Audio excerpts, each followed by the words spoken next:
弟兄姐妹，我们预备心来参加今天的礼拜，吹号角。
吹号角是呼召我们弟兄姐妹预备心来崇拜，请听圣经的话：全地要敬拜你，歌颂你，要歌颂你的名。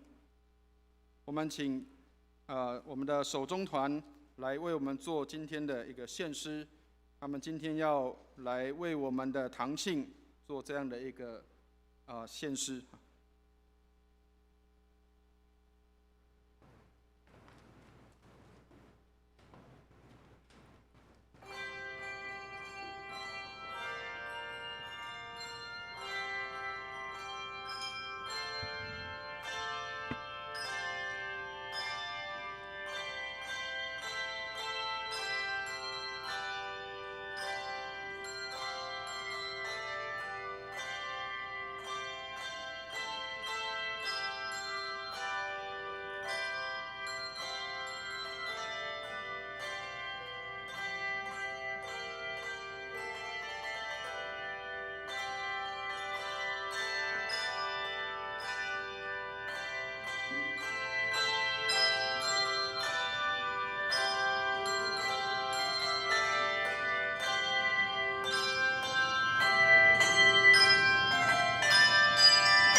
感谢主，敬拜是从天上来的声音。各位如果要听这个手中的话，我们去年才有邀请日本的神户手中团来啊，所以我们不用到神户，我们在这里就可以听到手中。上帝祝福我们。好，我们一起来在上帝面前献上祷告。我们一起来祷告。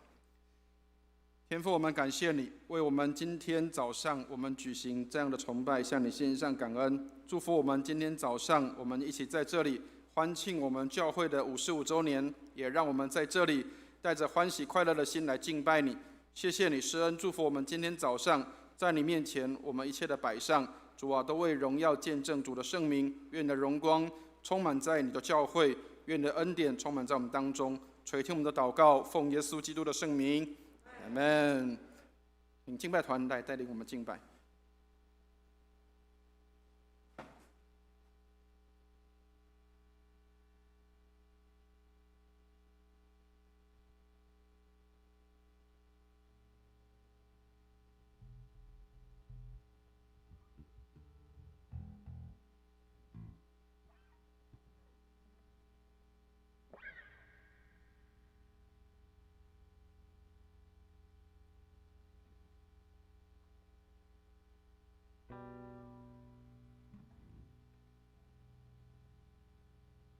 亲爱的弟兄姐妹平安，感谢神，我们今天平安的聚集在这里。在平常日的时候，我们都是参加不一样的小组，我们是不一样的时间。但是在主日这天，我们大家可以一起聚会，一起敬拜我们的神，一起听他的话语。那现在我们邀请大家从座位上面站立。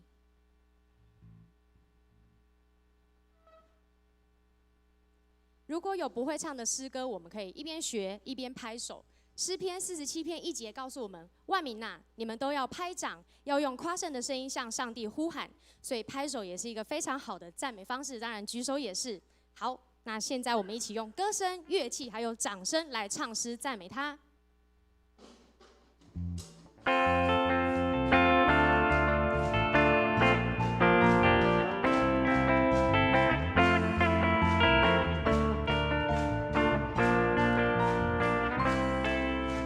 神的子民何以聚集？热切期盼遇见你。天要敞开，神的道转变，因为我们渴慕寻求你。神的子民再一次，神的子民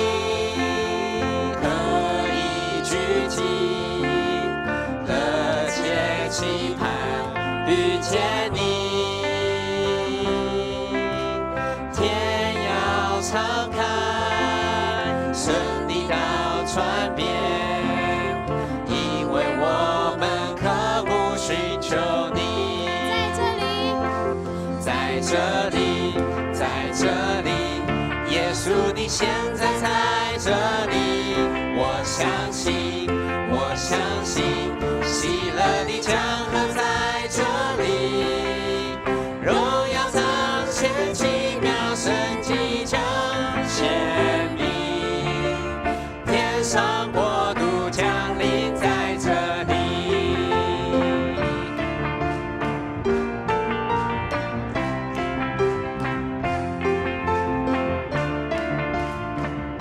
神的子民，神的子民。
知己，依山倒海细细，坚定不断升起，期待为他神作奇妙事。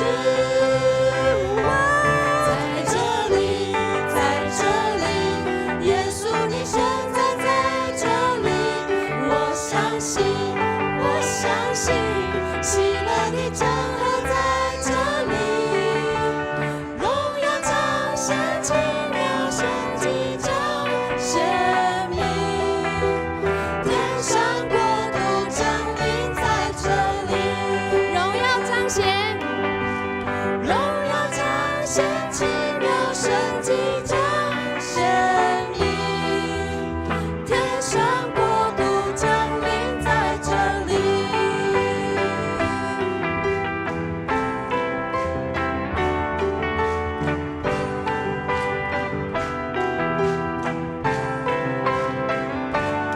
我们一起用掌声赞美我们的神。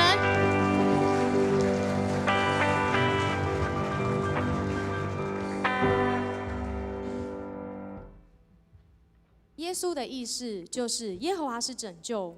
马太福音1章21节，天使交代了约瑟，你要给他取名叫做耶稣，因为他要将自己的百姓从罪恶中救出来。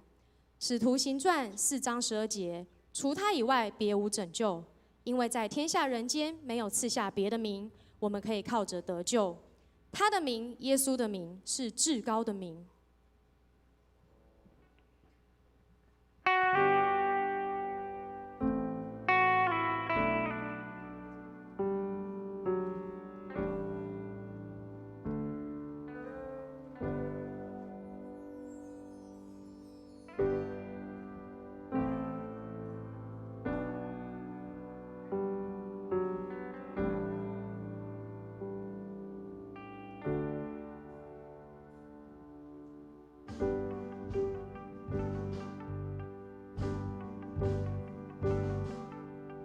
耶稣，神的爱子，耶稣，荣耀君王，能力、权柄、智慧、公义，远超过全世界。耶稣的名超乎万民，荣耀尊贵都归于你，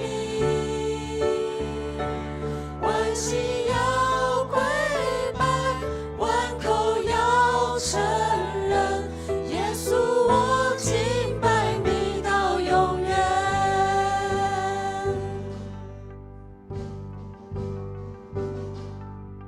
耶稣，神的爱子，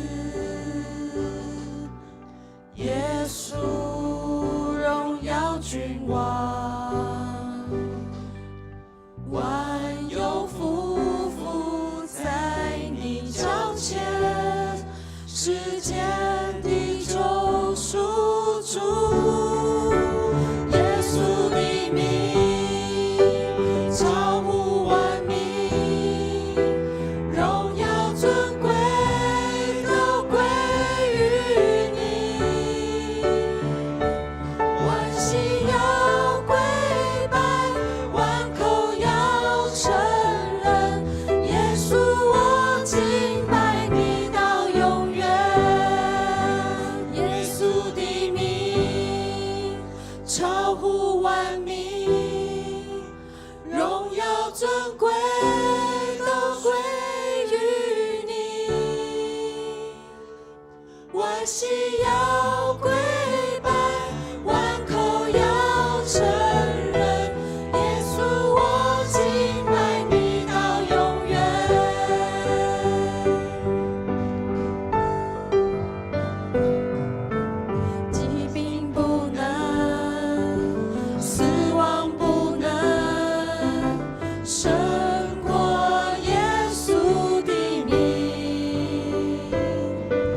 胜过耶稣的名，医治能力，救赎恩典，都因耶稣的名。因雷攻破，征战得胜，都因耶稣的名。耶稣的名超乎万名，荣耀尊贵都归于你。万膝要跪拜，万口要承认，耶稣我敬拜你到永远。万膝要跪拜，万膝要跪拜，万口要承认，耶稣我敬拜你到永远。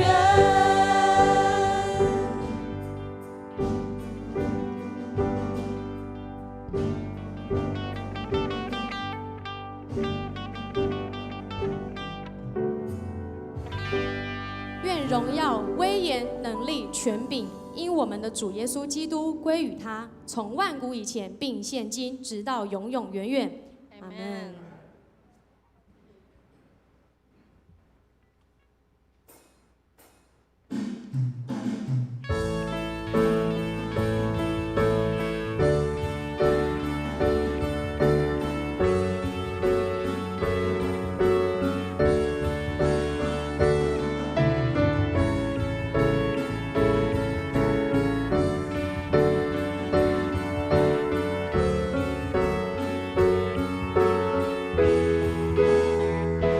在世上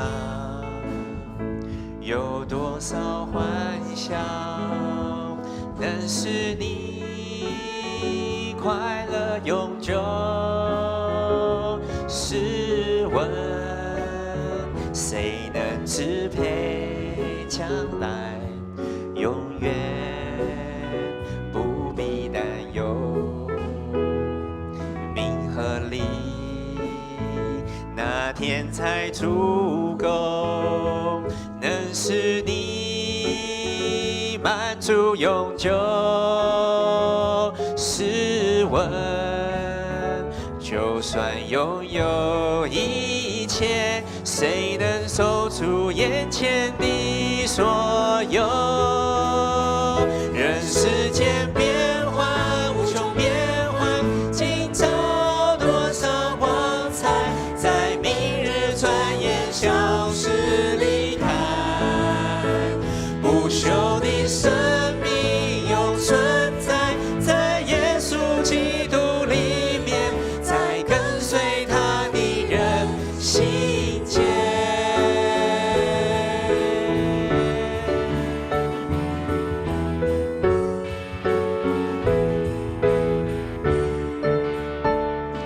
在世上有多少欢笑，能使你快乐永久？试问，谁能支配将来？永远不必担忧。名和利那天才足够，能使你满足永久。试问，就算拥有一切，谁能守住眼前的所有？人世间变幻无穷变幻，今朝多少光彩，在明日转眼消失离开。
哥罗西书告诉我们，所以我们若真与基督一同复活，我们就当求在上面的事，那里有基督坐在神的右边。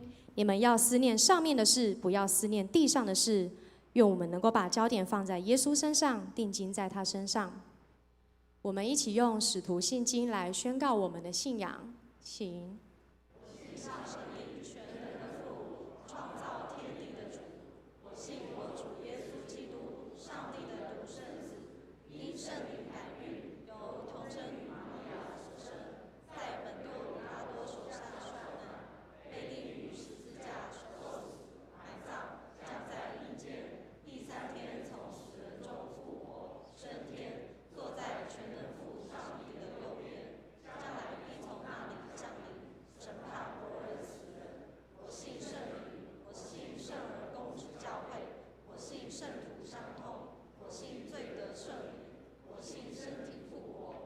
信永生，阿门。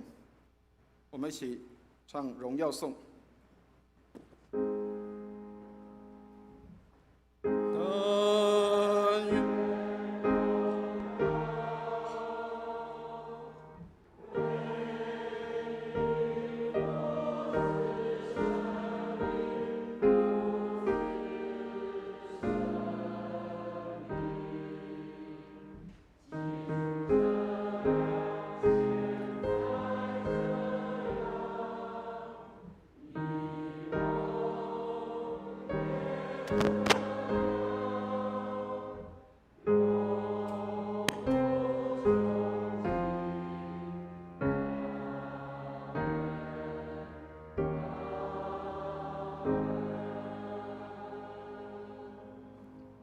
弟兄姐妹，请坐。请我们一起来翻开诗篇86篇1节到10节，还有16到17节。诗篇86篇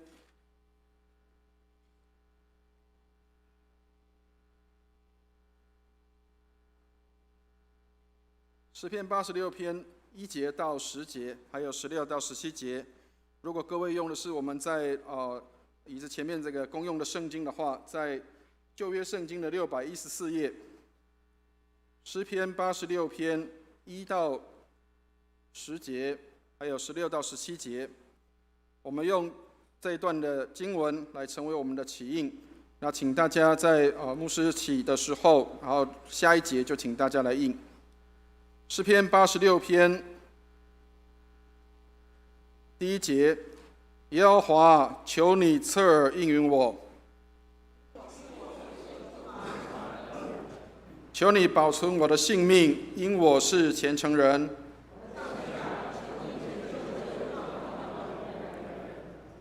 主啊，求你怜悯我。主啊，求你使仆人心里欢喜。主啊，你本为良善，乐意饶恕人。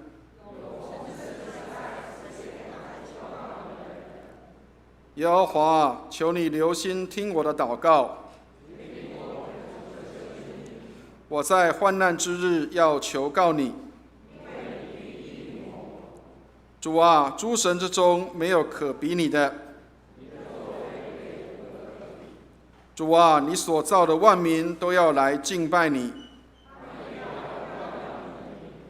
因为你为大，且行奇妙的事。16、17节，我们一起来攻读。求你向我转脸，怜恤我，将你的力量赐给仆人，救你卑女的儿子。求你向我显出恩待我的凭据，叫恨我的人看见便羞愧。因为你耶和华帮助我，安慰我。阿们。我们一起来预备心。我们来为今天我们的一些代祷事项，还有我们所关心的事项来祷告，特别为我们的教会55周年在这里，我们向神献上感谢。亲爱的天父，我们来到你的面前，我们实在是不配，也不敢来到你面前夸称什么。主，我们实在是卑微渺小。我们的教会在这里55年的时间，谢谢你给我们有机会在这里来侍奉你，也有机会让我们在这里能够使这个地方因我们能够得着祝福。主，我们向你献上感谢，谢谢你要透过你的教会来祝福这个地方。主，我们为着我们教会55周年向你献上感恩，谢谢你，我们有许多的事情，我们有许多的亏欠，然而你都包容跟接纳我们。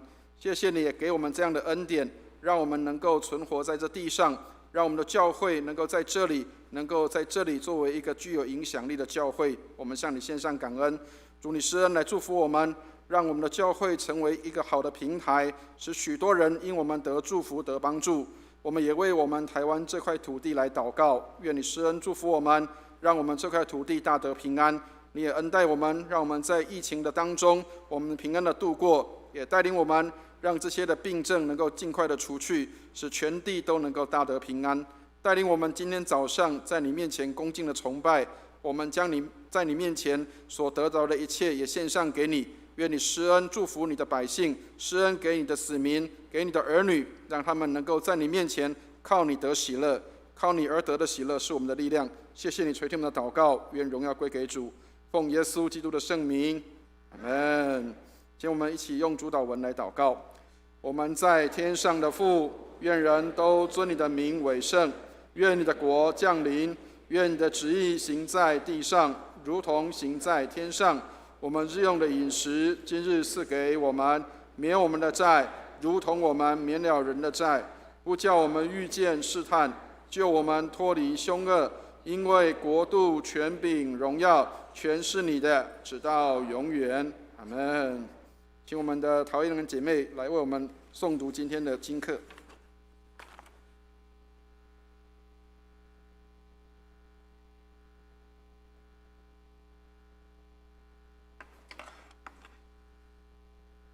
各位弟兄姐妹平安。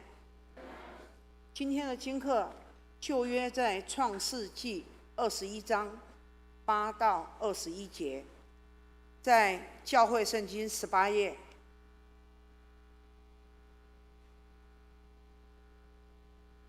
孩子渐长，就断了奶。以撒断奶的日子，亚伯拉罕设摆丰盛的宴席。当时撒拉看见埃及人夏甲给亚伯拉罕所生的儿子戏笑，就对亚伯拉罕说：“你把这使女和他儿子赶出去，因为这使女的儿子不可与我的儿子以撒一同承受产业。”亚伯拉罕因他儿子的缘故很忧愁。上帝对亚伯拉罕说：“你不必为这童子和你的使女忧愁，凡撒拉对你说的话，你都该听从，因为从以撒生的才要称为你的后裔。至于使女的儿子，我也必使他的后裔成立一国，因为他是你所生的。”亚伯拉罕清早起来，拿饼和一皮带水给了夏甲，搭在他的肩上，又把孩子交给他，打发他走。夏甲就走了，在别是巴的旷野走迷了路，皮带的水用尽了。夏甲就把孩子撇在小树底下，自己走开约有1箭之远，相对而坐说：“我不忍见孩子死。”就相对而坐，放声大哭。上帝听见童子的声音，上帝的使者从天上呼叫夏甲说：“夏甲，你为何这样呢？不要害怕，上帝已经听见童子的声音了。起来，把童子抱在怀中，我必使他的后裔成为大国。”上帝使夏甲的眼睛明亮，他就看见一口水井，便去将皮带盛满了水给童子喝。上帝保佑童子，他就渐长，住在旷野，成了弓箭手。他住在巴兰的旷野，他母亲从埃及地给他娶了一个妻子。第二段经文在新约罗马书6章1到11节，教会圣经168页。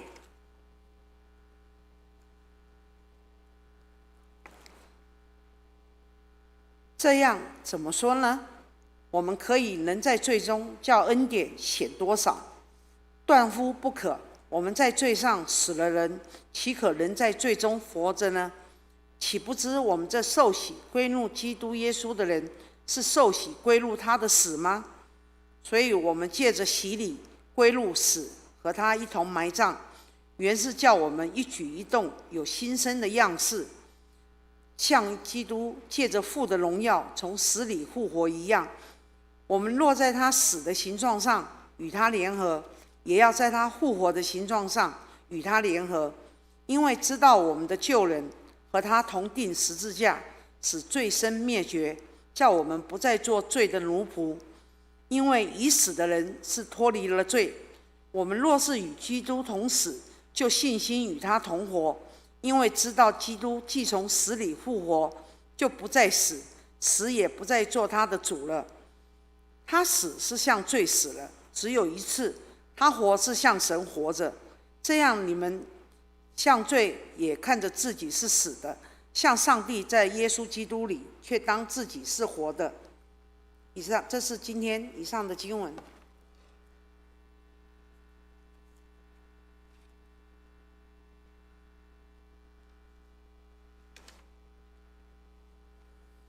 谢谢我们的英兰姐妹，请大家继续来翻开我们的今天要读的经文，在马太福音第10章24到36节。马太福音10章24到36节。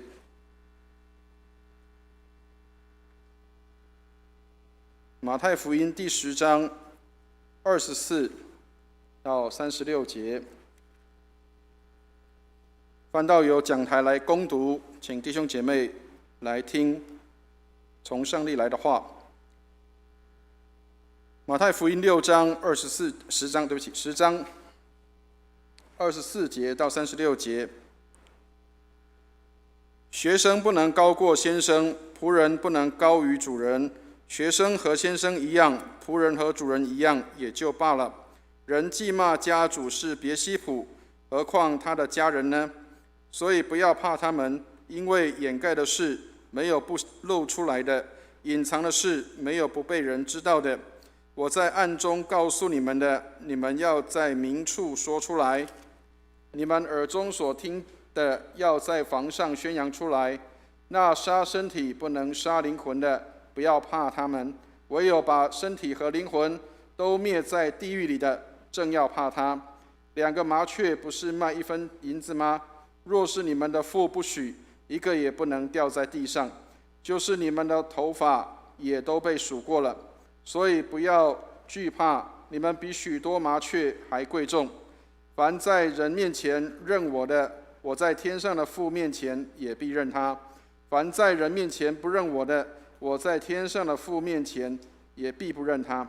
你们不要想我来是叫地上太平，我来并不是叫地上太平，乃是叫地上动刀兵。因为我来是叫人与父亲生疏，女儿与母亲生疏，媳妇与婆婆生疏。人的仇敌就是自己家里的人。阿们。愿上帝祝福他的话，还有听他话语的人。我们请诗班来献诗。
我们谢谢诗班的献诗，把荣耀归给上帝。我们今天很高兴邀请到我们的唐君华会督来为我们做信息的分享。他今天要分享的题目是：这世代需要门徒。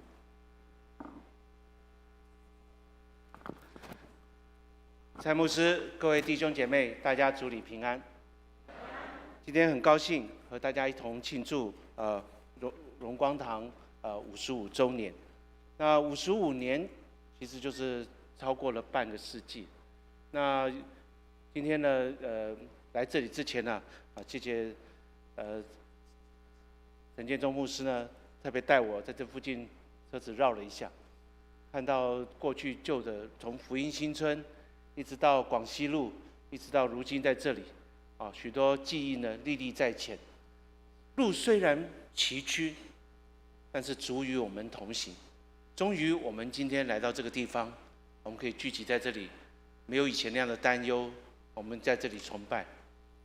但是就像许多圣经里面的伟人的经历，即便到了应许之地，仍然知道这里不是我们的家乡，因为我们有更美的家乡，我们还要往前看，我们还有更美好的应许在我们的前方。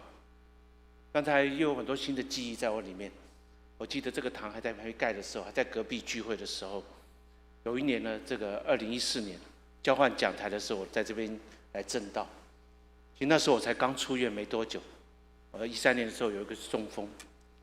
那来了以后，徐志强牧师他还在别的地方讲道，他就交给我个任务，他说你来了就顺便帮我们这个堂奠基，就是把圣经呢放在这堂里面。当我走到了工地的时候吓一跳，因为那个要走层层的鹰架呢，走到最下面一层。当时还有很多同工现在还在这里，我们要把圣经放下去。我在想，我那时候连走路都不方便了，怎么能够爬得下去呢？感谢主，这个毫无任何困难的，我们就顺着鹰架爬到了地的根基，然后把圣经放下去。然后呢，又第一次呢出院以后，第一次呢慢慢的爬上来。那个经历让我呢以后呢，就是遇到一些崎岖的路，我也不会以为自己身体就一定不行，靠着主，我们继续往前走。刚才在聚会的时候，特别有这个号角的，有手中的，我相信在这上帝这里有很多的祝福。特别号角队的时候，我有感到，那时候我生病的时候，我收到一个简讯传来一段影片，就是那时候苏正清医师跟夫人，他们为我祝福，再传来他们这一脚的这个影片。当时我很感动，他们人说不能亲自来看望，就寄了一段祝福。刚才那个脚声让我突然间勾起了这段记忆。我们虽然我们虽然不是常常到南部来，我们就以前有教课啊，或者我们曾经来跟大家会面，但是在主里，我们一家人，在卫理公会的大家庭，我们彼此祝福，携手往前。但愿今天的这个堂庆给我们更大的激励，不是只看过去的。如果老是记着过去的崎岖跟伤痕，如数家珍一样，那会拖累我们往前走的脚步。让我们一起带着上帝的祝福往前走。今天的节期，今天的时序是圣灵降临节之后的第3个主日，就是一般我们所谓的常年期，就是过了圣灵降临节之后，就是下半年了，很长一段时间呢是没有什么大的节日的。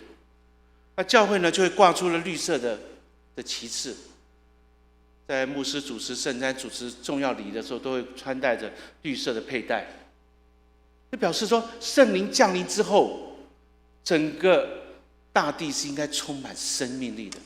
绿色代表绿意盎然，欣欣向荣。这个节期虽然没有特定的节日，正好是要将我们信仰实践在我们的生活当中。所以呢，我们在安排信息，在这个经课的分配上面呢，我们每个礼拜要读的经文里面呢，其实上半年呢比较着重在信仰的教理教义，也对耶稣重要的事件的回顾，重新加以了解跟定义。下半年就是我们的重点就摆在生活的实践，信仰怎么在生活中实践，生活中怎么体现我们的信仰。我们信仰不是靠着去听、去教导、去了解而已，而是在实践生活当中一步一步的走，然后去更多的认识上帝。所以虽然我们的经课的经文表呢，每3年巡回一次，但我们不是带着固定不变的经验去了解上帝的话，我们是带着过去1年我们的生活上的种种经历，我们重新从一个新的背景去了解上帝的话，新的背景了解上帝在基督里给我们的救恩。这就是我们一起崇拜一个重要意义。对于信仰和生活而言呢，我们其实在当代的基督徒呢，我们就要问一个问题，问题就是，当我们从决志以后，我们下定决心回应基督的呼召，说来跟从我。如果我们回应了他，我们相信终有一天，就像刚才讲的，我们要到更美的家乡去，与主面对面，得到主在基督里召我们都要来得的奖赏。可是，在决志、回应呼召到得到奖赏之间，这一段的生活我们要如何过呢？近年来很多的著作重新在讨论这个问题，因为每一个时代都有那个时代要面对的问题，每个时代都在问我们如何在我所处的时代去做一个基督的跟随者，而且是真实的跟随者，不是形式上的跟随。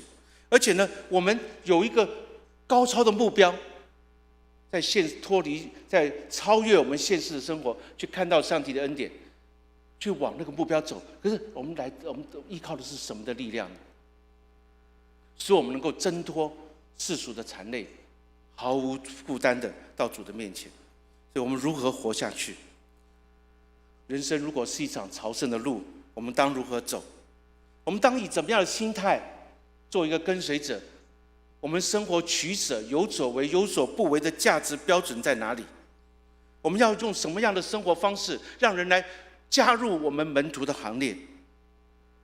然后我们更多了解，在这个过程中我们更多了解基督的丰盛。在实然与应然之间，目标是高超的，可是我们现实是有限的。是什么力量推向我们走向更高更美的家乡？那这就是我们在了解基督生活的这个在信仰与生活一个重要的思考。这也其实就是我们怎么实践门徒的身份。我们是门徒这个身份，我们就要有配合这个身份的一种生活形式，让人从中看到我们背后的信念，去想要了解我们，所以我们的生活与蒙召的恩相称。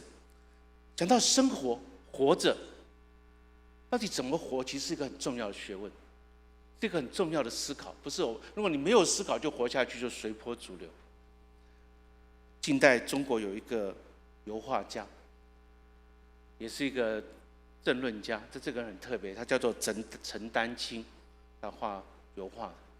那他有一次在演讲里面，因为他常常批评这艺术家对文化的事情很敏感。而中国人呢，近来啊，或者自古以来啊，他的信仰啊，其实最底层就是我们表面上讲的是一个最底层的信仰，就是活下去就好。所以中国有一种任力、任劳、任怨，活下去就好。我记得他在演讲的时候啊，如果大家 YouTube 这可以查一下，打一下陈丹青这名，他讲的加重一句，就是活下去，不要思考，不要怀疑，不要反抗。所以很多人说中国文化是一个所带来的社会是个超稳定的结构，因为大家只要最基本的活下去就好。所以为了活下去，我们可以表面说的是一套，但是里面活的就是另外一套，就怎么样让我自己有力的活下去。可这样的活，并不是一个很有深度的。一个艺术家，一个文化家，他就自己有感受到，人应该有更高的目标，生命应该有更深的意义。在今天的经文罗马书里面，他讲到在第6章的第10节，我们在基督耶稣里对上帝活着，这是我们对活的意思。对上帝活着，就是对上帝有反应。一个人活着，我送到急诊室去。我就那时候我生病在急诊室，有听到有人说没有生命迹象了，这什么意思啊？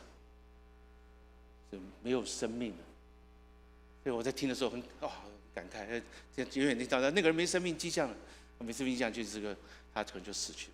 有生命迹象就是有反应的，你刺激他，他有反应，他会呼吸，他会心跳，你又刺激他，他会很明显的反应，这有生命迹象。对上帝没有反应，毫无回应，毫无感受，那不是在上帝里活着。在圣经的定义，那是死。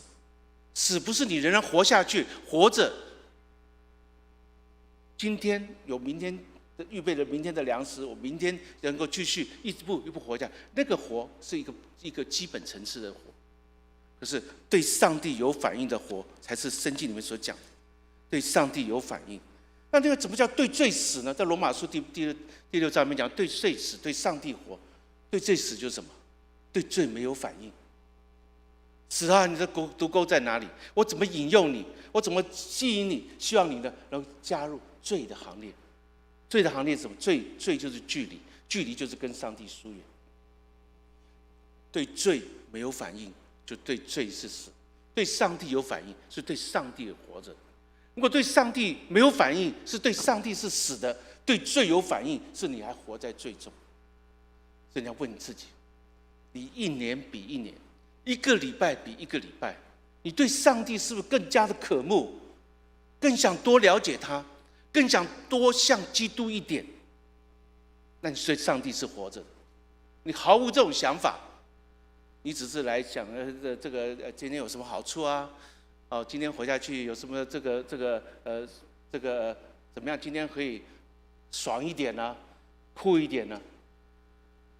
但你在你的思维、抉择、价值考虑中，完全没有上帝的地位，对上帝是死的。所以有部电影，它的中文翻译叫《教会》The Mission。它电影里面呢，讲到这群耶稣会的宣教士在南美洲宣教，非常努力的开垦，带领这些原住民信主。可是当时的教廷呢，其实默默的已经呢把那块地呢，就是要从葡萄牙手中呢割让给这个西班牙。这群耶稣会的会士呢，就一直在向这个教廷派的特使一直在说明这里的人信主，这里的人他们怎么样赞美主，他们怎么样过着一个基督生活。虽然他们是原住民，有他们的习惯，可是他们是爱主的。可是呢，这个来的教廷的特使啊，早就已经心里决定，因为在欧洲已经做了决定了。他们来这里好像在听你们回应，其实是要说服你们的接受教廷那边的一个安排。所以在那里呢，他这次在那里做了很多形式上的公听会啦什么的，到最后其实就是要强迫他们离开，要这批人呢就把土地交出来。那这群人呢就做了一个抉择，有一半的人觉得坚持到底，所以他们继续做礼拜，所以西班牙的军队来以后，他们在做礼拜炮声中呢，就大部分都牺牲了。另外一批人觉得我要反抗，所以他们就起来反抗，他们也牺牲了。两边人最后都牺牲了。那个教廷的这个电影的开始，教廷的特使就写一封信给回复这教廷，他说他执行这个任务他心里非常有愧。他说他们都死了，这些宣教士都死了。可是他们却是活着的，但我是死了。这特使他有良心，他知道在他处理那个事情的时候，上帝没有在他中间，所以他有感应。但那些人虽然身体死了，可是他们一直在衷心的回应着上帝，直到他们断气的那一刻，所以他们还活着。圣经常讲了，这个是上帝是活人的上帝，是亚伯拉罕、以撒、雅各的上帝。对上帝活着，因为上帝永远是活的，所以你永远活在上帝面前。这是一个生命的奥秘，这是生命的奥秘。永远对着活着的上帝，你的生命是永恒的。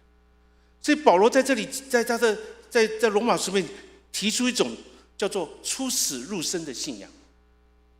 就是你要有这样的活着的生命，永远对着上帝活着的生命，你必须要像基督一样，经过受死，也经过复活，经过苦难，经过十字架，也经过复活的荣耀。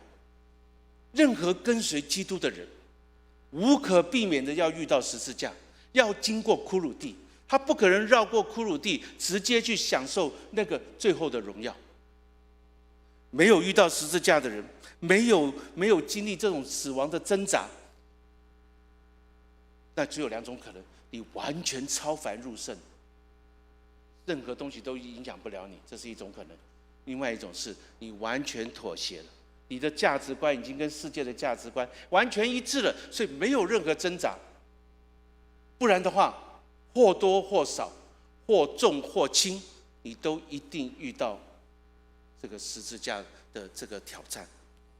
所以呢，这个保罗讲到这个基督徒洗礼的意义，就是与基督同死、同埋，然后同活。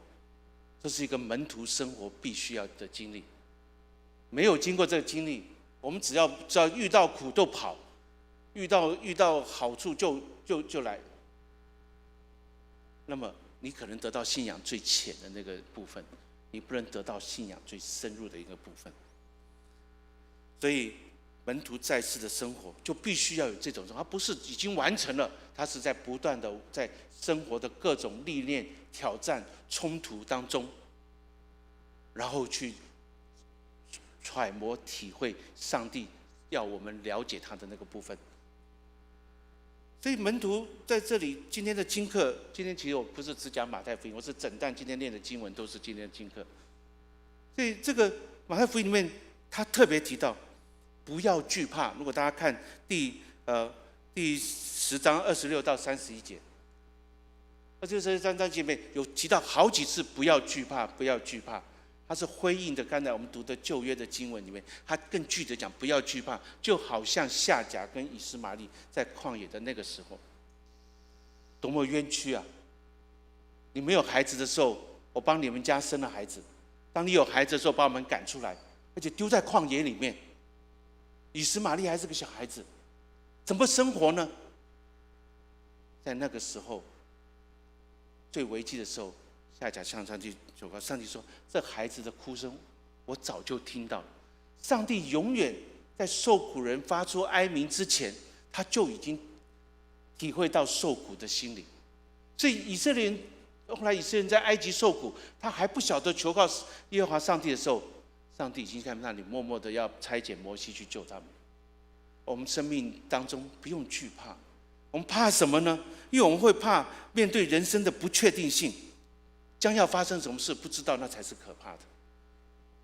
最近有疫情，疫情其实在疫情当中可能没有什么，可是最怕的是远远听到有疫情的消息，哎呀，好多人感染哦，好那个好多人突然间船上回来，突然间都跑到陆地上来，发现他们都感染了哦，而且还在高雄附近。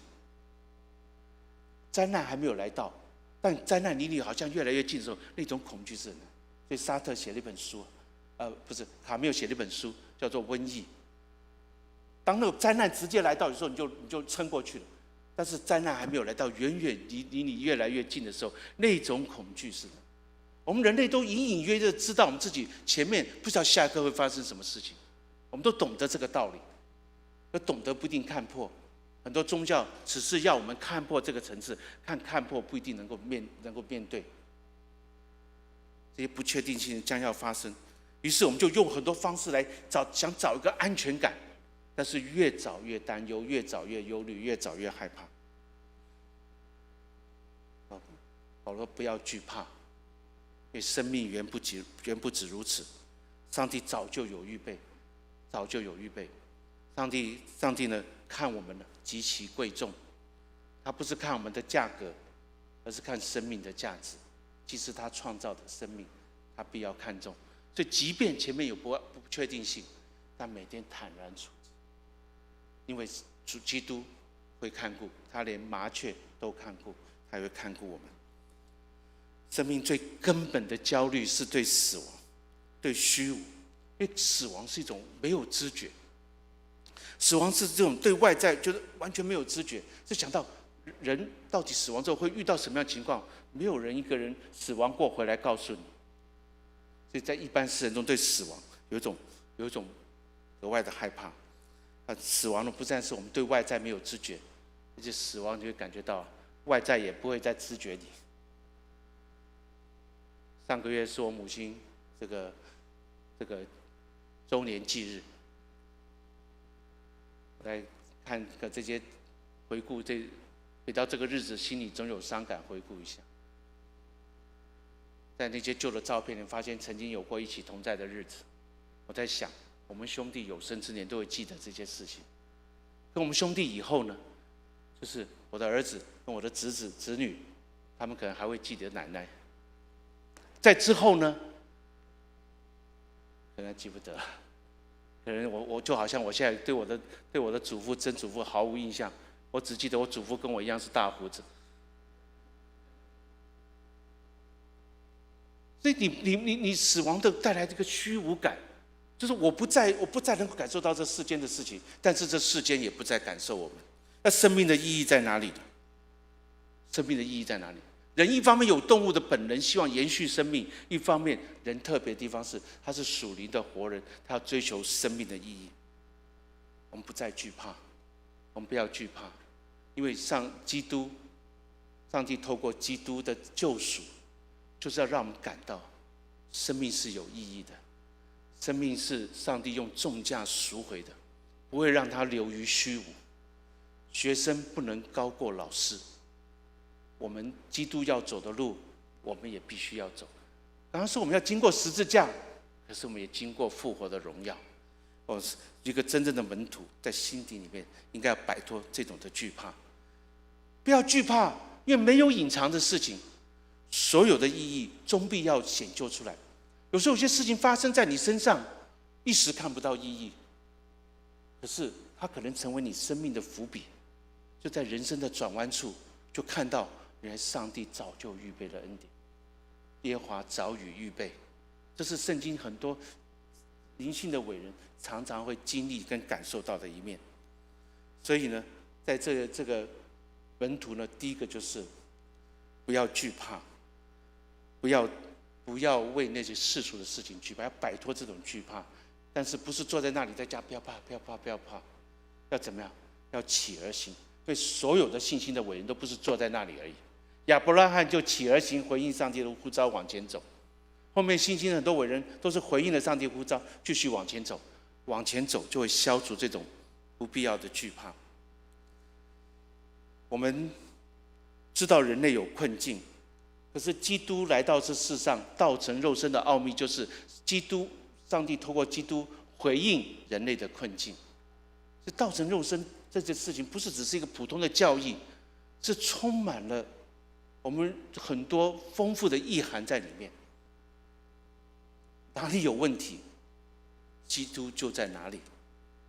我们人生也是，如果要跟随基督的人，也是要选择哪里有问题的道路，而不是选择没有问题的道路。1999年我刚回台湾的时候，我都选择回到卫理公会。我不只是因为我的家人是卫理公会，我自己是卫理公会的第二代，是有感情。只有读书的卫理公会那时候最有钱，但没有支持我们。但是我不会因为你不支持我就不回来，因为我福音的是卫理中这个信仰对台湾是有必要性的。一方面重视心灵的敬虔，一方面重视社会的实践，我觉得这是有必要的。最后回来的时候，很多人就告诉我说：“很多离开卫理公会的一些人，现在已经是名牧了，很有名的别的教会的牧师。但那时候他们就找我一起吃饭。我们小时候一起在北区团契啊，你是城中啊，你是卫理堂啊，你是哪里？我们在吃饭说，不要回卫理公会，没有救了。你在那里改革不了什么，你也不可能当会督，你当了会督也做不了什么。我们就跟他讲说，谢谢你们告诉我，因为我跟我太太已经约好了，要回卫理公会就要做到退休了，再过几年我就退休了，所以完成我的心愿。因为你不做到退休，你不能做任何改变。第二个呢，就是我回答他们说，我受了很多的神学的训练，我对神学训练的结论就是，我们就是了解道成肉身的奥秘。如果告诉我说，卫理公会好可是那个教会好糟，那我可能必须要去选择那个教会。问题在哪里，基督就会差遣人去那里。你说这里很有问题，那我说很有问题，我不要来了。那不是我神学的训练，那不是我对信仰的理解。所以很多人就吵啊，我没离开卫理公，离开卫理公好多问题啊，1、2、3、4、5都如数家珍，从第一代会督讲到陈牧师以前。但我说 so what？ 你人生你怎么去找一个完全没有问题的地方？如果你找到了，你去那里，那不是耶稣要你走的，就是这里有问题，就是这里还没有完全，这里就是主要我们献为活祭的地方。什么叫献为活祭呢？保罗说，献上当作活祭是以前的祭物是宰杀的，再放在祭台上，可是你是活生生的选择走上祭坛，这是门徒。门徒就是选择跟随，而且知道前面有十架，而且是自愿的选择走上那个祭坛。如果不是如此，如果我们卫理公每个都想着说，怎么样最好啦，怎么样能够不必要付什么代价，怎么，那我们卫理公会就永远就软趴趴的。我有很多卫理公会的会友，像当年第一批来到中国大陆的那群宣教士，像早期来到台湾的那些宣教士，或者早期那些筚路蓝缕的那些早期的会友们，他们明知有困难，还把自己摆上，因为他们觉得做门徒就必须如此，才有今天的我们。我们自愿的摆上，愿意付出，才有后面人接续这个运动，然后在这片土地上，有更多的愿意加入门徒的行列。我们不做门徒，没有办法站在路口告诉我们说，走这条路，那条路很好。人家一定问说，那你为什么不去？我们跟随主的人不能站在路口指引的，生命的品质就是自己走上去。而且呢，基督的道路走下去必然产生对立。所以今天经文中非常在福音书里面稍微难解一点的经文，就是他用希伯来人的夸张语法。我来不是要带给太平的哦，那耶稣不是说你要使人和睦吗？我就是要带来对立的哦。那难道我们到处制造纷争吗？不是，这希伯来人讲话的夸张语法。这个雅各爱拉结，恨利亚，那两个都他太太，怎么恨他呢？就是我最爱拉结，第二爱利亚。所以他的语法是两个都是重要的。那这个我来是希望有终久的和平，但是在过程中有对立，不要以为奇怪。当你坚持基督的，连上帝的儿子基督来到世上都会被摆在十字架上，何况跟随他的人。所以在约翰福音第17章，约翰就祷告，大祭司祷告说：“主啊，我把他们留在这世上，因为我要去。可是这世界却会恨恶他们。”约翰福音的1章就已经预设了，光来到世界，可是黑暗却怎么样？却不接受光。当你要成为光明，当你要走基督的道路，当你要坚持基督的价值，那么你必然遇到对立。对立可能来自你亲近的人，好言相劝，何必那么苦呢？小时候其实我家人虽然是基督徒，不好意思，他常跟我讲说，信就好，不要信得太迷啊，做礼拜就好，不要做牧师啊，不小心就做了。但是不行的，就是我们在这世上就是要面对这种一定要面对这种价值的冲突，不可能没有冲突，除非你完全跟世界价值一样的，骨子里是一样的。只是你拜的是妈祖，我拜的是基督而已，那就没有冲突了。但是如果你是明白基督的道路跟基督的真理的话，你必然带来对立也冲突。所以在这过程当中，我们要心里有预备，我们可能要很坦然的面对各种不同，而且还为之受苦。我记得有一次在讲这受苦的福音的时候，有一个会友，他就把我讲到了，就那天他就录音响给他家人听。他讲到这里的时候，他就说：“我给家人听好吗？我本来以为说你来讲福音哦，我回去给家人听。就你讲的是来信耶稣会受苦，这就是世人不能了解我们的地方。但是在受苦中，才能真正的看到、认识到基督，上帝在基督里面让我们认识他的那个层面。所以在过程中必须有舍有得，为上帝舍生命的反而得着生命。这段是非常矛盾的话。舍去生命得到生命是什么？就是放下才能真正有生命。你一直坚持你自己的，反而你自己也不能得到最大的成全。有一部电影叫做《奥马的抉择》，很少人看过这个电影。但这电影呢，是讲以色列人，现在的以色列人怎么去奴役这个巴勒斯坦人。他对巴勒斯坦其实非常不好，所以我觉得现在很多教会一直提倡鼓励什么以色列的学习啊，以色列占领了阿拉伯地方就好高兴啊，耶稣快来了，这都是不对的。真正的以色列是有在教会过了新约以后，那个旧的以色列不过是一个以色列共和国。基督的心意是在教会，教会要活出新的，所以为什么要12使徒少掉一个都要补一个？12支派是完全。我们还是要重视在基督以后所带来对教会的种种的提示，而不是一直抓着旧约的某些冷门的东西来炒热，就标新立异，还要过祝棚节啦，过什么，搞得教会就是越搞越乱。就认真的定睛在基督的身上。那这些以色列人奴役这些巴勒斯坦，其实是很不公义的。他们在2次大战被人奴役呢，他反过来现在奴役这些人，用个围墙把他们隔起来。然后呢，这边耶路撒冷这边很繁荣，那边过着很苦的日子。然后同等居子扩张，把人家赶走，这都是不对的。那这个电影里面叫《奥马的抉择》，就讲到这些被奴役下面的这些巴勒斯坦人，然后呢，这以色列特工怎么制造分化，让他们彼此对立。这个男主角呢，他被以色列的这个情治单位抓走了，然后就其实呢，就告诉他告密的是他的朋友，然后他的朋友呢就娶了他的女朋友，所以他在狱中，他们告诉他，就让他出来去杀他的朋友。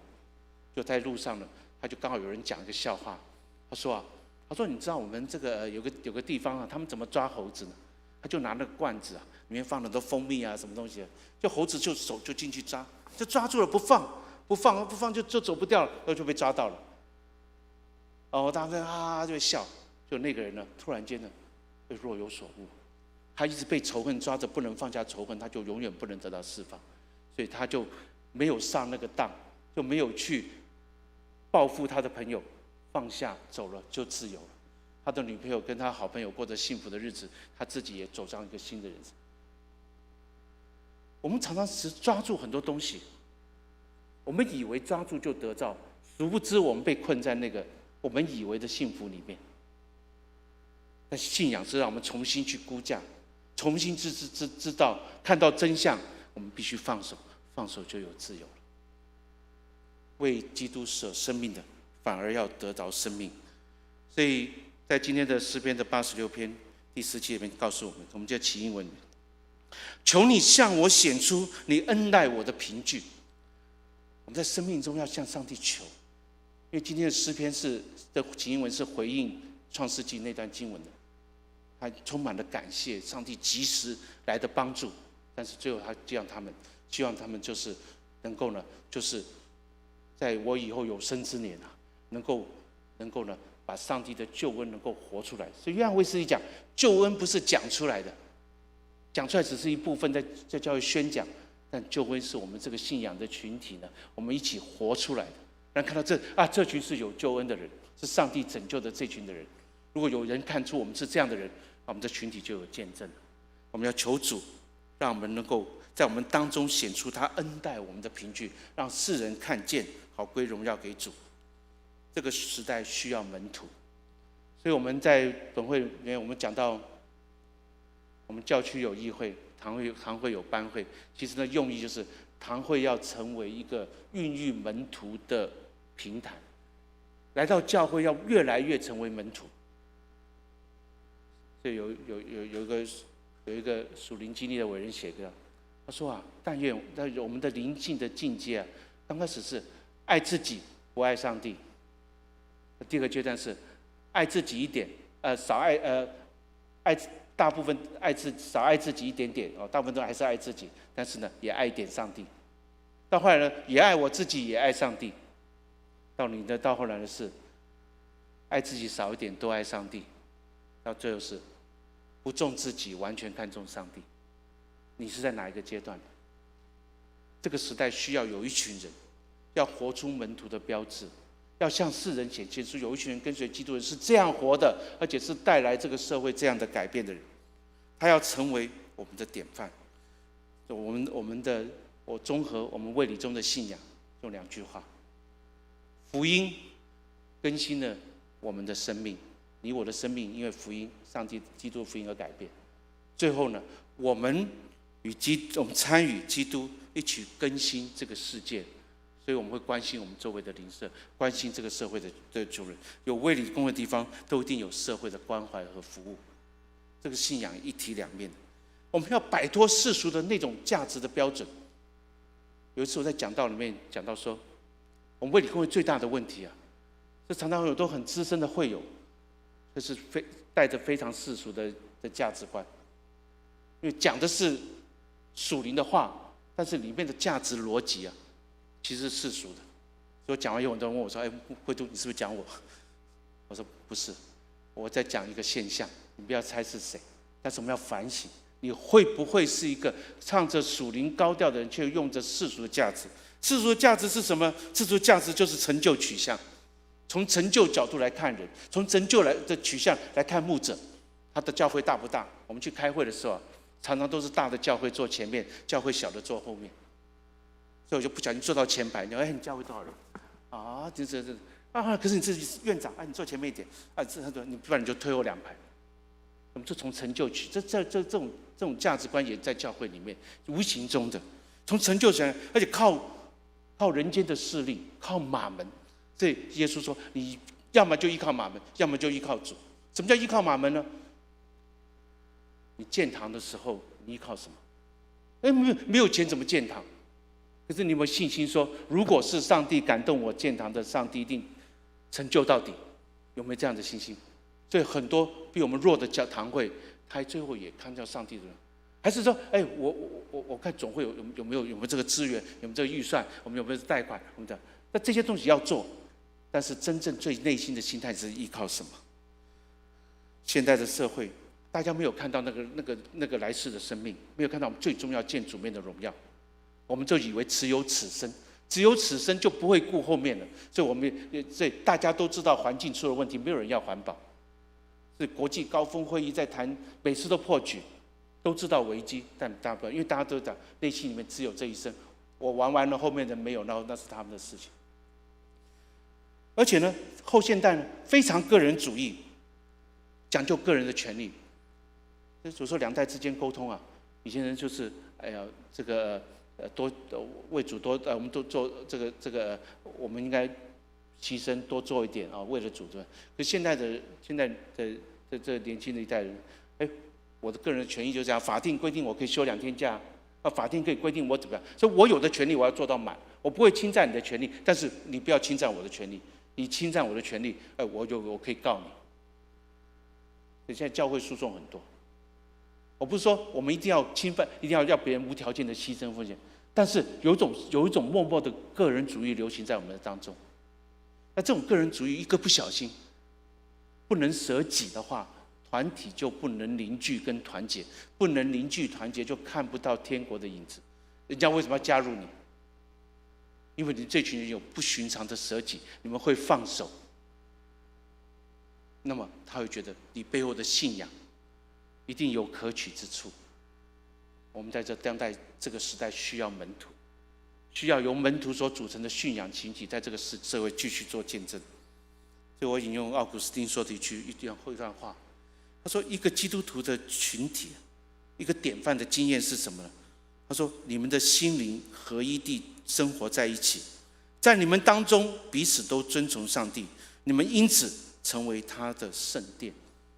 你们因此成为他的圣殿，所以这个地方在这里聚会的建筑物就成为圣殿。如果你们心中没有圣殿，那我们聚集在这里，这里也不会被分别为圣。所以今天在这个堂庆55周年，也同时我们一起在这个节期同时要我们思考门徒的生活的时候，但愿上帝能感动我们，重新去思考我们怎么活下去，我们怎么活着去荣耀上帝，我们的生活应该是一种什么样的形式，我们团体在一起是一种什么样的团体，好让主能够用我们在我们所在的时代为他做美好的见证。我们一同来祈祷。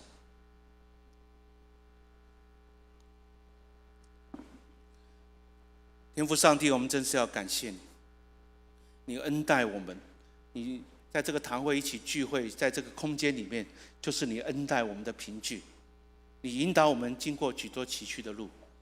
主啊，求你继续的帮助我们，你圣灵引导我们，常常更加敏锐你的带领。我们既然得到你的恩典，让我们也能够继续的向这个时代活出恩典，来让他们加入我们的行列，也能够享受主你所赐的各样的福分。求主使用我们，当我们遇到各样软弱和挑战的时候，当我们遇到冲突和对立的时候，求你给我们的力量。你既然这样吩咐，这样教导，你也同样的把实践的力量给我们，让我们常常经历你生命的力量和见证，以至于我们能够坦然无惧的向人诉说你福音的大能。我们这样的祷告，靠我主耶稣基督圣名求的，阿们。弟兄姐妹，让我们一起来背诵今天的经句，好，让我们能够在听到之后，我们能够来实践神的话语。我们请来读罗马书6章第4节。罗马书6章第4节，我们一起来念这段经文，来念2次，我们一起念来。所以我们借着洗礼归入死，和他一同埋葬，原是叫我们一举一动有新生的样式，像基督借着父的荣耀从死里复活一样。罗马书6章4节，所以我们借着洗礼归入死，和他一同埋葬，原是叫我们一举一动有新生的样式，像基督借着父的荣耀从死里复活一样。罗马书6章4节。我们的手中的老师，我们的英慧老师因为今天的堂庆，他特别有一首诗歌要来献给上帝，要来给我们的堂会。我们请英慧老师来做这样的一个演奏。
我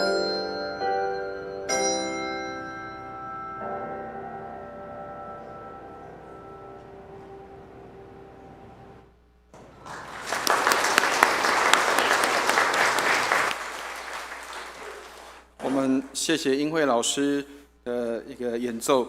我刚刚看到有一些弟兄姐妹已经陶醉了，已经稍微睡着了。感谢主，让我们可以在这个音乐当中可以有很好的休息。我们一起来唱回应诗歌。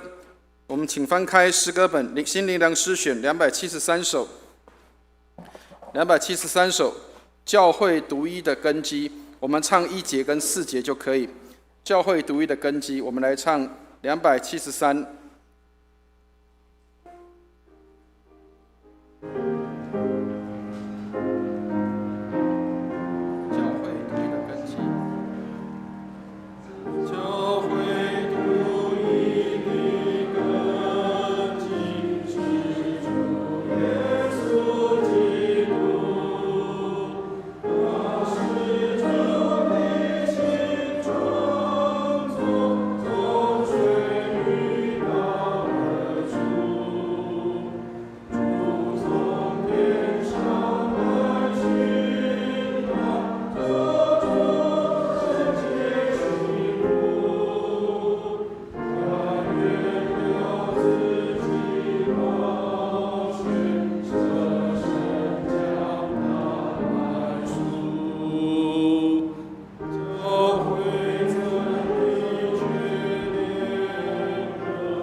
弟兄姐妹，让我们用奉献来敬拜我们的上帝。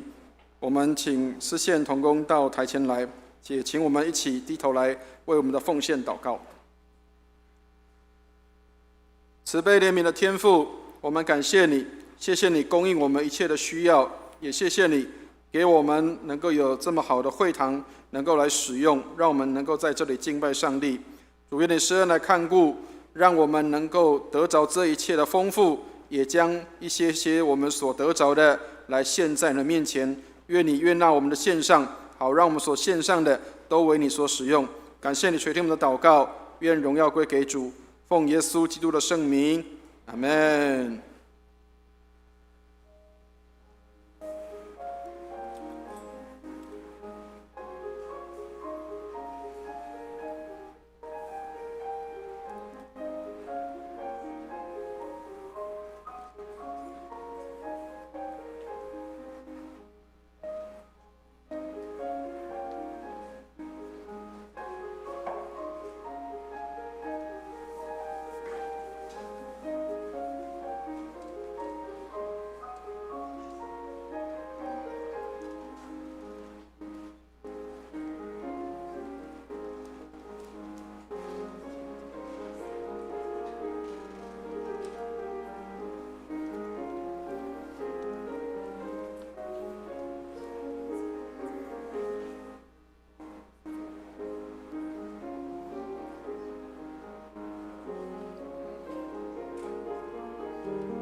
请我们一同起立唱奉献诗歌。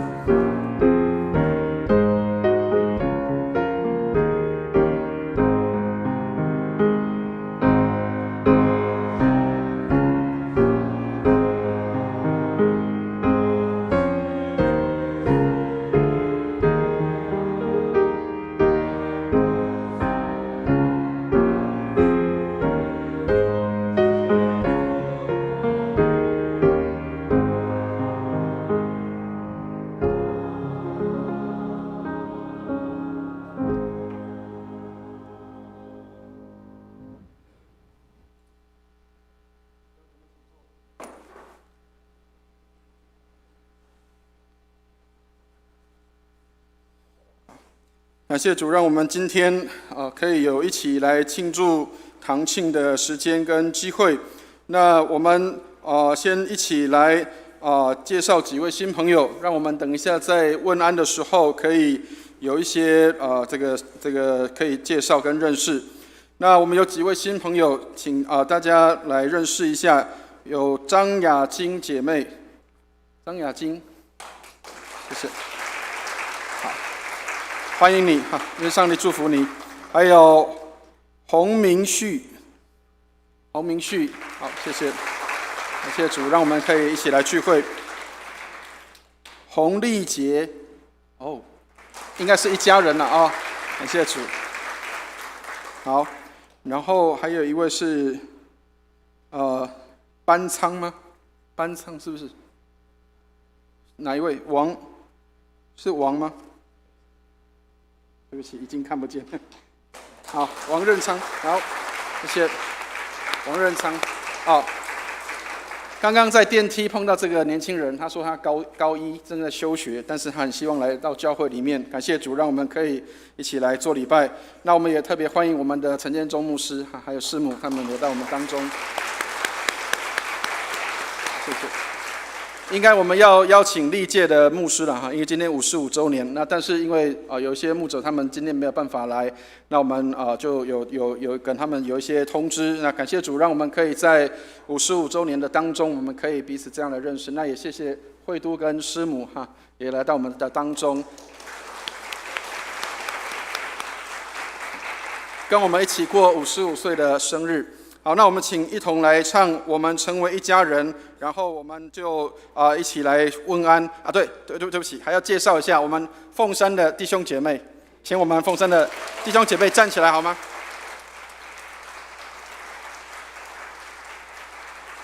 好，我们的凤山的弟兄姐妹请坐。我们凤山的弟兄姐妹应该跟我们得到这个一样的尊荣，因为我们55岁，但是我们生了一个6岁的孩子。我们希望这个以后6岁的孩子继续的成长健康，以后超越自己的妈妈能够更加的健壮。感谢主。好，那就我们一起来唱《我们成为一家人》，让我们能够透过这一首诗歌，我们一起彼此来问安，来一起来感谢。我们一起来唱这首诗歌《我们成为一家人》。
请我们起立，彼此来问安。我们还是用拱手的方式还是用拱手的方式。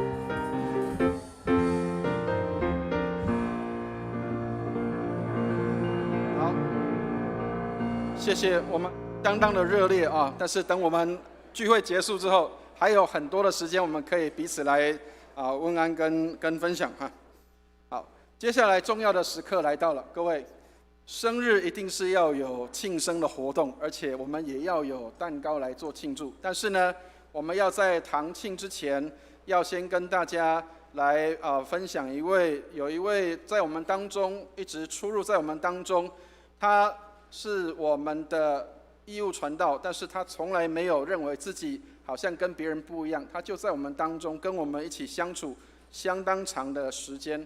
他从这个教会在福音村的时候就一直到现在，都仍然忠心摆上在这里。我们的教会有几岁的时间，他就已经在这里服侍有多久的时间，所以将近超过50年的时间，他在这个堂会付出跟摆上。从教会小小的一个地方，到现在我们可以有这里可以坐满400人的会堂，他都一直以来跟这个教会一起来经历。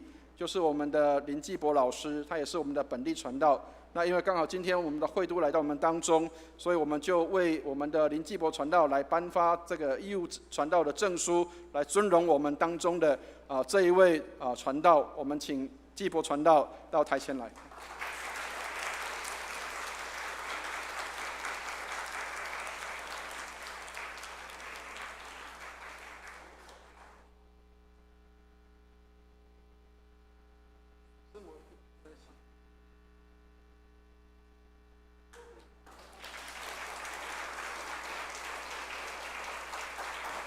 这是我们教会的光荣，可以持续在这里服侍50年的时间是不容易的事情。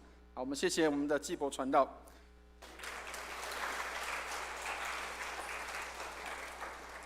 接下来我们有一个重要的时刻，就是因为我们今天是堂庆55周年，所以我们希望我们可以有机会可以跟5、6月的我们的弟兄姐妹可以一起来庆生，但是我们要先把蛋糕推进来啊，让大家看一下。我们是真的有要庆生，不是假的啊。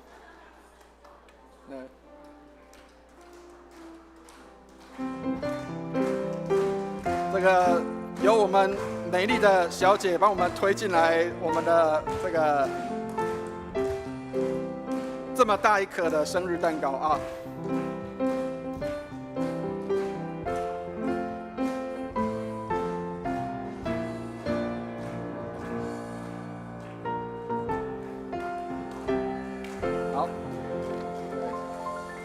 上面有55，表示我们55岁了。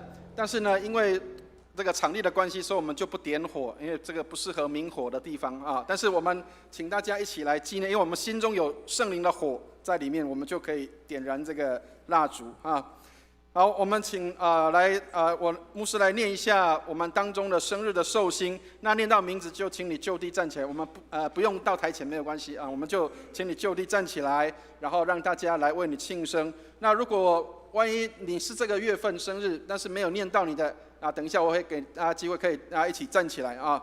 好，那我们的5月份的寿星聂佑云、谢成云、陈先雅、柯明福、萧天一、李莹如、张德正、翁立秋、赵连秀、孙素华。好，请你们这几位从位置上站立就可以啊。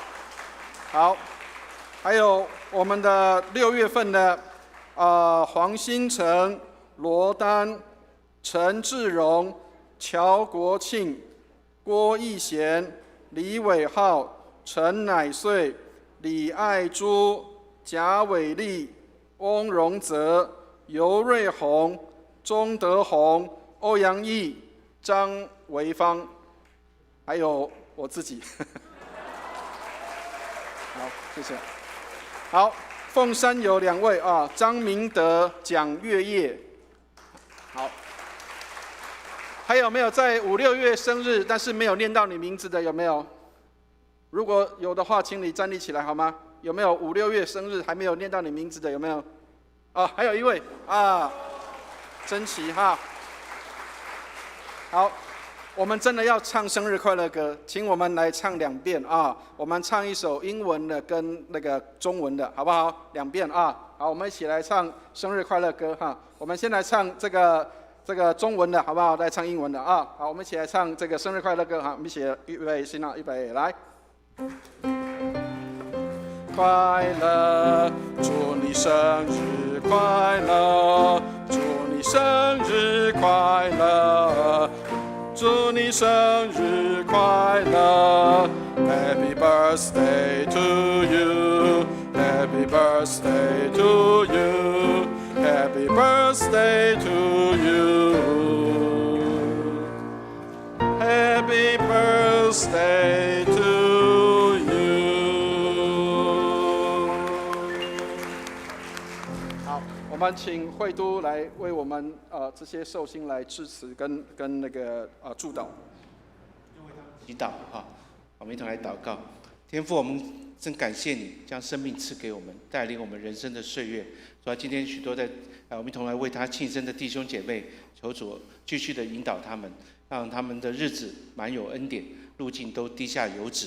主，求你能够让他们所接触的人也分享到他们的喜乐和福分。这样祷告，靠主耶稣基督的圣名，阿门。阿门。好，我们继续来拍手来欢迎我们来祝贺我们的这些寿星，谢谢。好，请坐。我们会后会把蛋糕留在1楼，所以请大家就到1楼来享用。那慧都有一些话要勉励大家。在最后祝福之前，我有个感动，有几句话想跟大家讲。就是第一个，就是刚才我颁一个这个证书给这个林继博老师，那只是一个很简单的行动，其实真是不足以表达我们对他的敬意。因为从我有记忆回到卫理公会来当传道开始，我就认识林老师，他就一直服侍到现在。还有师母，我觉得他们要开拓就开拓，要做什么就做，要讲就讲到。我觉得我们真是我好不好？我们用个掌声表达我们心中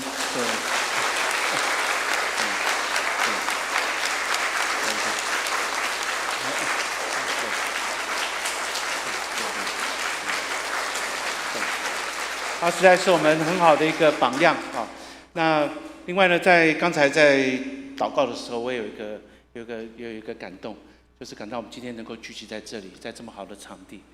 其实呢，我就突然间想到了陈之俊弟兄啊，陈之俊在那个特别是这个陈慧都在担任主任牧师的时候，这个堂在建立起来。在这个过程有很多人的努力金弟兄也在，金宏烈弟兄也在，很多人都在这边努力。但是很可惜，陈弟兄今天不能跟我们一起来过这个堂庆。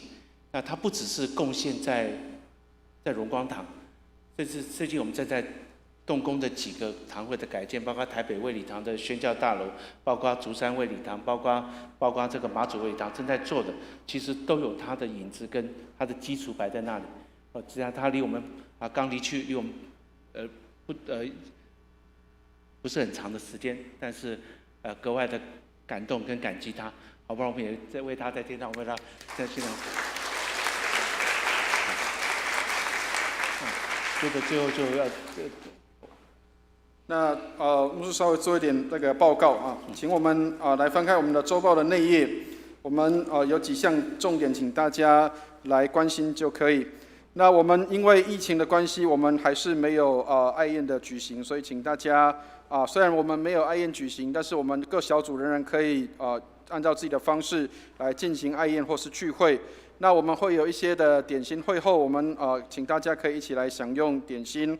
然后我们感谢主，今天55周年，我们台语堂是由高真营传道来分享信息，那我们的国语堂是我们的庞慧都来分享。那也感谢主，我们的凤山的弟兄姐妹来跟我们一起来参加堂庆，愿上帝帮助我们，让我们能够在堂庆55年之后，我们能够继续的往前行。像今天慧都所说的，我们继续的往前走，不要再向后看，继续的往前行，能够来走出上帝要我们走的路。那也感谢主，我们的高真营传道在下个月叫按牧所以我们感谢主，他能够通过这样的按牧，我们也为凤山来高兴。我们期待凤山能够因着高传道的按牧，能够有更多的、更美好的这样的一个成长。那我们的端午假期有4天，那请大家注意安全，特别我们最近还在疫情的当中，所以请大家还是要注意身体的安全。原则上，教会只有休6月25号这一天的端午节假期。那有各样的事项，也请跟教会这边来联络。那我们的6月跟5月的收支表，6月的执事的会议都已经公布，那请大家来查阅。7月到9月的服事表也请大家来关心。那我们有预备要开红本门徒，请大家也预备如果你有意愿或者是你有接受到邀请，那我们欢迎你能够来上这个红本门徒。那我们暑假有预备有一个初阶的台语儿童品格营，那预计是在暑假的第1周，那请大家来关心，我们会在下一周会正式发布通知。那第10项就是我们也期待我们那个青少年能够有这样的一个晚崇拜的时间，跟我们的这个青年崇拜。那我们也欢迎如果没有办法正常参加主日崇拜的弟兄姐妹，主日没有办法来的，我们可以在另外一个时间可以有这样的一个主日礼拜。那我们的代祷意向，请大家自行参阅还有肢体的消息，也请大家来关心，特别为这些在病痛当中的弟兄姐妹来祷告。那我们请一同起立，我们来唱3-1颂，然后最后我们来请慧都来为我们祝祷。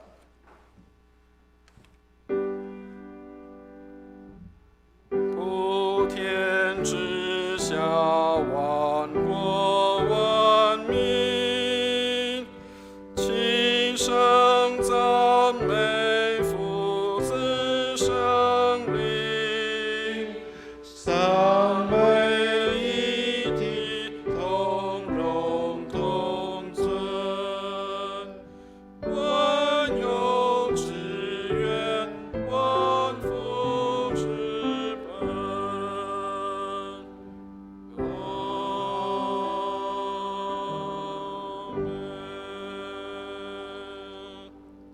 愿上主在我们心里所种的善功，他要亲自成全这功。愿圣灵赐给我们力量，使我们能够过着圣洁的生活。又愿全能的上帝、圣父、圣子、圣灵赐福给你们，保守你们，从今时直到永永远远。阿门，阿门颂。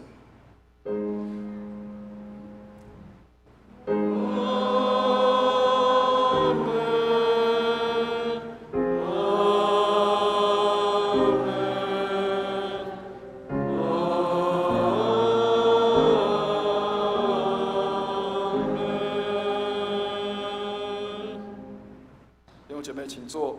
我们默祷散会，会后彼此交通，然后分享我们的庆生蛋糕。有特别需要牧师为你祷告的，等一下可以留下来，牧师会为你祷告。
主啊，唯有你鉴察我，唯有你认识我。